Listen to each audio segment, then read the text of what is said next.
জয় শ্রীকৃষ্ণ। রাধে রাধে। নমস্কার, সবাইকে সুস্বাগত জানাই আমাদের বৈদিক ধর্ম তথা সনাতন ধর্মীয় তথ্যমূলক চ্যানেলে। সকলে কেমন আছেন? নিশ্চয়ই ঈশ্বরের অশেষ কৃপায় সকলে ভালো আছেন, সুস্থ আছেন। আপনার বাড়ির আশেপাশে যদি বেল গাছ থাকে তবে আজকের এই কথাগুলো আপনার জীবন পরিবর্তন করে দিতে পারে। শাস্ত্রে এই গাছকে সাধারণ কোনো উদ্ভিদ বলা হয়নি, একে বলা হয়েছে শ্রীবৃক্ষ। আপনি কি জানেন কিভাবে একটি বেল পাতা আপনার কপালে থাকা দারিদ্র্যের রেখা মুছে দিতে পারে? কেন এই গাছের ছায়ায় বসলে মানুষের শরীরের রোগ এবং মনের অশান্তির নিমিষেই উধাও হয়ে যায়? এর পেছনে লুকিয়ে আছে এক জন্ম অলৌকিক রহস্য এবং দেবাদিদেব মহাদেবের বিশেষ আশীর্বাদ। দেবাদিদেব মহাদেব ধ্যানমগ্ন অবস্থায় একদিন হিমালয়ের শিখরে কৈলাস পর্বতে দেবাদিদেব মহাদেব ধ্যানমগ্ন ছিলেন এবং পাশে বসেছিলেন জগৎ জননী মা পার্বতী। দেবী পার্বতী মহাদেবের দিকে তাকিয়ে মৃদু হেসে বললেন, হে প্রভু, আপনি তো ভক্তের সামান্য জল আর বিল্লপত্রেই তুষ্ট হন, কিন্তু মর্তলোকের মানুষ এই বেল গাছের প্রকৃত মাহাত্ম্য আজও সম্পূর্ণভাবেই বুঝতে পারেনি। তারা জানে না যে বাড়িতে এই পবিত্র বেলগাছ থাকে সেখানে ঠিক কি কি অদ্ভুত ঘটনা ঘটতে শুরু করে, কিভাবে এই গাছ নীরবে মানুষের দুঃখ, অশান্তি এবং দারিদ্র্য দূর করে। হে প্রভু, আপনি কি কৃপা করে বলবেন এই বেলগাছ পৃথিবীতে কিভাবে এলো আর কেনই বা একে শ্রীবৃক্ষ বলা হয়? মহাদেব স্মিত হাস্য বললেন, দেবী, আপনি অত্যন্তই শুভ একটি প্রশ্ন করেছেন। বেলগাছ মর্তলোকের জন্য এক পরম ঐশ্বর্য। এর জন্মের কাহিনী অত্যন্তই চমৎকার। পুরাকালে মা লক্ষ্মী আমাকে সন্তুষ্ট করার জন্য দীর্ঘকাল কঠোর তপস্যা করেছিলেন। তার সেই ভক্তি ও ত্যাগের ফলে তার হাতের তালু থেকে একটি পবিত্র বীজের উৎপত্তি হয়। সেই বীজ থেকেই জন্ম নেয় বিল্ল বৃক্ষ বা বেল গাছ। যেহেতু এটি মা লক্ষ্মীরই অংশ থেকে উৎপন্ন, তাই এর নাম হয়েছে শ্রীবৃক্ষ। যেখানেই বেলগাছ থাকে সেখানেই দেবী লক্ষ্মী স্থিরভাবে অবস্থান করেন। এরই কারণে বেলপাতা ছাড়া আমার পূজা যেমন অপূর্ণ, তেমনি মা লক্ষ্মীর আশীর্বাদ ছাড়াও মানুষের জীবন অপূর্ণ, অসম্পূর্ণ। শুধু তাই নয়, দেবীর মা লক্ষ্মীর এই আশীর্বাদে জন্ম নেওয়া বেলগাছের শক্তি কেবল সমৃদ্ধিতেই সীমাবদ্ধ নয়। মর্তলোকে যখনই অশুভ শক্তির উত্থান হয়েছে তখনই এই পবিত্র বৃক্ষ তার এক বিভিন্ন রূপ প্রকাশ করেছে। মা দুর্গা যখন দুর্গম অসুরকে বধ করার জন্য শক্তি সঞ্চয় করছিলেন তখন তিনি এই বিল্ল বৃক্ষেই আশ্রয় নিয়েছিলেন। বেলগাছের প্রতিটি কাঁটা অশুভ শক্তিকে বিদ্ধ করার ক্ষমতা রাখে। যে বাড়িতে বেলগাছ থাকে সেখানে কোনো অপদেবতা বা তান্ত্রিক অভিচার প্রবেশ করতে সাহস পায় না। এটি বাড়ির জন্য এক অদৃশ্য কবচ। কিন্তু দেবী বেলগাছের এই শক্তি শুধু অশুভ শক্তিকেই প্রতিহত করার মধ্যেই সীমাবদ্ধ নয়। এর প্রভাব মানুষের ভাগ্য, গ্রহ, নক্ষত্র এবং জীবনের গভীর গতিপথের উপরেও পড়ে। মানুষের জীবনে যখন শনি বা রাহুর দশা চলে তখন তাদের মন অস্থির হয়ে পড়ে, কিন্তু যেই ব্যক্তি প্রতিদিন বেলগাছের গোড়ায় জল দেয় এবং ভক্তি ভরে প্রণাম করে তার কুণ্ডলিতে থাকা গ্রহ দোষ শান্ত হয়। এমনকি বেলগাছের নিচেই বসে তর্পণ করলে পিতৃপুরুষেরা তৃপ্ত হন এবং বংশের উপর থেকে অভিশাপ মুক্ত হয়। শিবের মুখে বেলগাছের এই গভীর প্রভাবের কথা শুনে দেবী পার্বতী কিছুক্ষণ চিন্তায় মগ্ন হয়ে রইলেন।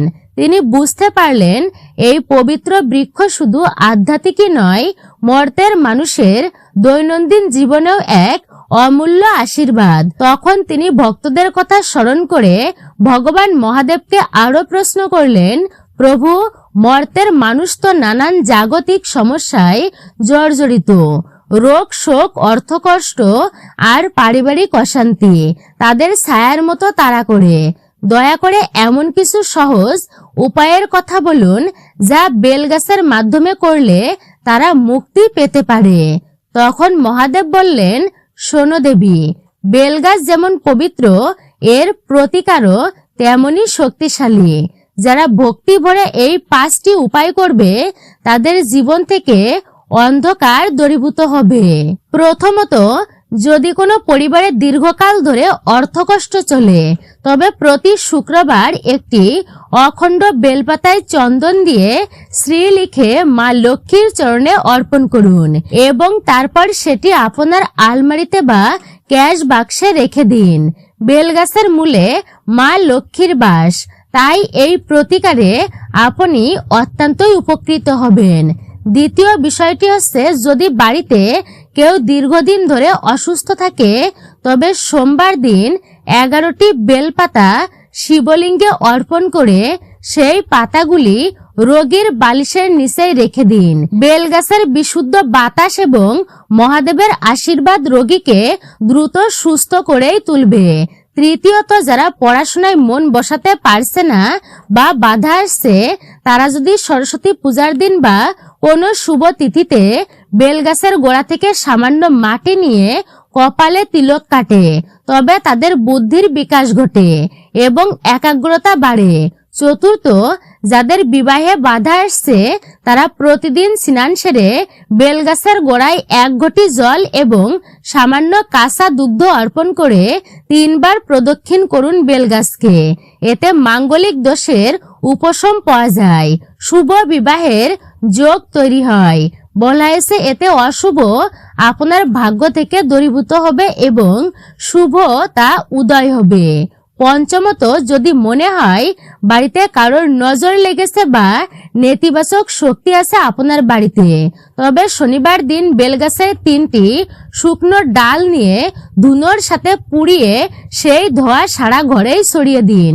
এতে করে বাড়ির প্রতিটি কোণ থেকে অলক্ষ্মী বিদায় নেবে এবং শান্তি ফিরে আসবে আপনার গৃহে।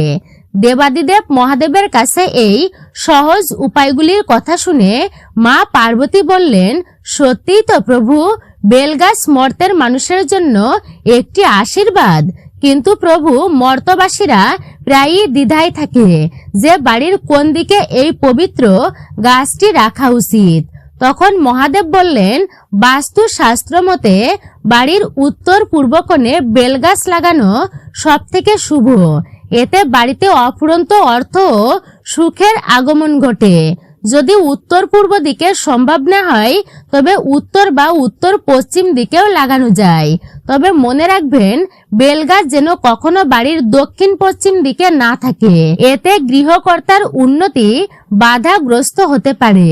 দেবাদিদেব মহাদেবের কাছে বেলগাছ রাখার সঠিক দিক জানার পর দেবী পার্বতী বললেন, তাহলে প্রভু, এইবার দয়া করে আমার সেই প্রশ্নের উত্তর দিন যা মর্তের অসংখ্য ভক্ত জানতে চায়।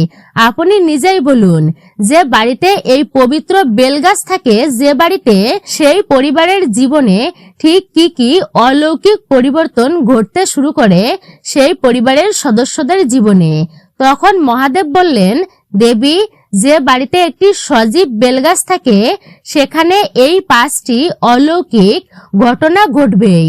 প্রথমত, যেহেতু এটি শ্রীবৃক্ষ, তাই এই গাছ বাড়িতে থাকলে কোনোদিন অন্ন বস্ত্রের অভাব হয় না।